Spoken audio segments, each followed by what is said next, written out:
Hello guys, welcome back to my YouTube channel. In today's video, we are going to show you how to transfer money from Cash App to PayPal. Moving money from your Cash App to a PayPal account requires a couple of steps, but is relatively easy.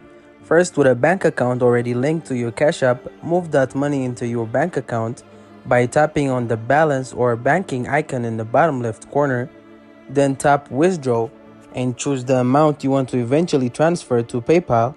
Once those funds have arrived in your bank account, go to PayPal and under PayPal balance, tap add money, choose the same amount from before, and with your PayPal linked to the same bank account, tap the option that says in 3 to 5 days, then confirm by tapping add now. Then within a few days, you will see the money previously in your Cash App arrive to your PayPal account. That's it. If you guys have any question, leave it in the comment below. Don't forget to like and subscribe to my YouTube channel.